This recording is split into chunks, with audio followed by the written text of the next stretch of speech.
दोस्तों, हमारी लड़ाई आतंकवाद और आतंकवादियों के खिलाफ थी। इसलिए 7 मई को हमने केवल आतंकवादी ठिकानों पर ही हमला किया था। पर अफसोस इस बात का है कि पाकिस्तानी सेना ने आतंकवादियों का साथ देना उचित समझा और इस लड़ाई को अपनी लड़ाई बना ली। इस परिस्थिति में हमारी जवाबी कार्यवाही अत्यंत आवश्यक थी और इसमें उनका जो भी नुकसान हुआ वे खुद इसके लिए जिम्मेदार हैं। हमारी तरफ से हमारी एयर डिफेंस सिस्टम्स देश के लिए दीवार की तरह खड़ी थी और इसको भेदना दुश्मन के लिए नामुमकिन था। धन्यवाद एयर मार्शल भारती। मैं आज आप सब के साथ भारतीय सेना के एयर डिफेंस मेजर्स जो कि हमने इंडियन एयरफोर्स के साथ मिलजुल कर तालमेल में लिए, उसके बारे में कुछ बातचीत करूंगा। इस विषय में मैंने कल भी कुछ टिप्पणी करी थी, लेकिन आज मैं इस युद्ध के अहम एस्पेक्ट के बारे में आपको थोड़ा और पर्सपेक्टिव देना चाहता हूं। हमें एयर डिफेंस ऑपरेशन सिंदूर के एयर डिफेंस की कार्रवाई को एक कॉन्टेक्स्ट में समझने की आवश्यकता है। मैंने आपको कल बताया था कि पिछले कुछ सालों में आतंक की गतिविधियों का कैरेक्टर जो है उसमें कुछ बदलाव आ रहा था। अब हमारी मिलिट्री के साथ साथ मासूम सिविलियंस जो कि अपना बचाव करने में विफल थे, उन पर भी हमले हो रहे थे। 2024 में जम्मू सेक्टर में शिवखोरी मंदिर को जाते हुए यात्री और इस साल अप्रैल में पहलगाम में मासूम पर्यटक इस खतरनाक ट्रेंड के विशेष उदाहरण हैं। पहलगाम तक पाप का ये घड़ा भर चुका था। उसके बाद जो हुआ उसके बारे में हम कल विस्तार में बातचीत कर चुके हैं। क्योंकि आतंकियों पर हमारे सटीक हमले लाइन ऑफ कंट्रोल और इंटरनेशनल बाउंड्री को पार करे बिना किए गए थे, हमें पूरा अंदेशा था कि पाकिस्तान का वार भी बॉर्डर के उस पार से ही होगा। इसलिए हमने अपनी एयर डिफेंस की पूरी तैयारी पहले से ही कर ली थी।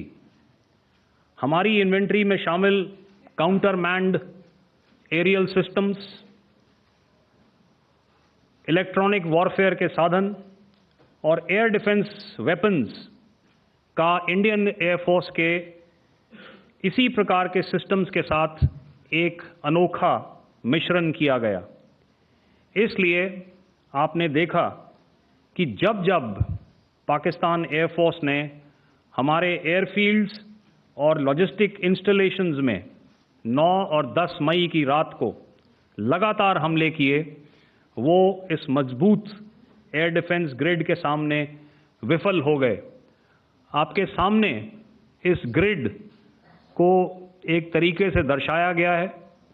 आप देख रहे हैं कि इंटरनेशनल बाउंड्री से कितनी layers, radars, counter unmanned aerial systems, उसके पीछे शोल्डर फायर्ड वेपन्स, हमारे विंटेज एयर डिफेंस वेपन्स जो कि काफ़ी सालों से हमारी सेना में हैं। एयर मार्शल भारती ने भी उसके बारे में बात करी। और लास्ट में हमारे modern air defence weapon systems. तो कोई मौका नहीं था कि पाकिस्तान एयरफोर्स ये मल्टी टियर डिफेंस को पार करके पीछे हमारी एयरफील्ड्स या लॉजिस्टिक इंस्टॉलेशंस को टारगेट कर पाए। ये जो डायग्राम आप अपने सामने देख रहे हैं, ये मुझे एक इंसिडेंट की याद दिला रहा है और मैं आपको इस उदाहरण के ज़रिए से एक ये एस्पेक्ट हाईलाइट करना चाहता हूँ। जब मैं स्कूल में था तो तकरीबन मेरे ख्याल से ये 70 का दशक था और उस समय इंग्लैंड और ऑस्ट्रेलिया के बीच में, आज शायद क्रिकेट की बात भी करनी चाहिए क्योंकि मैं देख रहा था कि विराट कोहली ने टेस्ट क्रिकेट से रिटायरमेंट ले ली। कई भारतीयों की तरह वो मेरे भी फेवरेट क्रिकेटर हैं। तो 70 के दशक में ऑस्ट्रेलिया और इंग्लैंड की फेमस एशेज सीरीज चल रही थी और उस समय ऑस्ट्रेलिया के दो बहुत तेज गेंदबाज जो कि क्रिकेट हिस्ट्री में बड़ा उनका नाम है, जेफ थॉमसन और डेनिस लिली, उन्होंने अंग्रेजी बैट्समैन और उनकी बैटिंग लाइनअप को तहस नहस कर दिया था।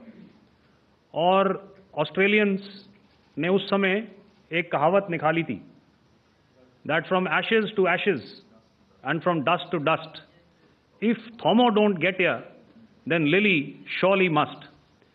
और अगर आप इस लेयर को देखें तो आप समझ जाएंगे कि मैं आपको क्या बताने की कोशिश कर रहा हूं। तो अगर आप सारे सिस्टम्स को पार कर भी गए तो आपको फिर भी एयरफील्ड या लॉजिस्टिक इंस्टॉलेशन या जो भी चीज़ को आप टारगेट कर रहे हैं उसमें पहुंचने से पहले कोई ना कोई इस लेयर्ड ग्रिड का सिस्टम ज़रूर गिरा देगा। जो दुर्दशा कल आपने पाकिस्तान एयरफील्ड्स की देखी और शायद आज भी एयर मार्शल भारती की प्रेजेंटेशन में, हमारी एयरफील्ड्स हर प्रकार से ऑपरेशनल हैं। यही नहीं, पाकिस्तान के ड्रोन्स और वेपनाइज्ड यूएवीज से की गई हमलावर कोशिशें भी इस ग्रिड के कारण नाकाम हुई और जो बचे कुचे ड्रोन्स थे उन्हें हमारे शोल्डर फायर्ड हथियारों से मार गिराया गया।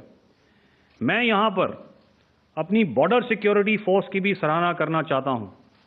उनके डायरेक्टर जनरल साहब से लेकर बॉर्डर पर तैनात बीओपी पर पहरा देने वाले आखिरी जवान भी हमारे इस अभियान में बढ़ चढ़कर शामिल हुए और बहुत बहादुरी से उन्होंने हमारा साथ दिया। उनके काउंटर अनार्म्ड सिस्टम्स भी हमारे इस मल्टी टियर्ड एयर डिफेंस ग्रिड का हिस्सा थे, जिसके कारण पाकिस्तान की नापाक हरकतों का विनाश किया गया। आपने सुना ही होगा, जब हौसले बुलंद हों तो मंजिलें भी कदम चूमती हैं।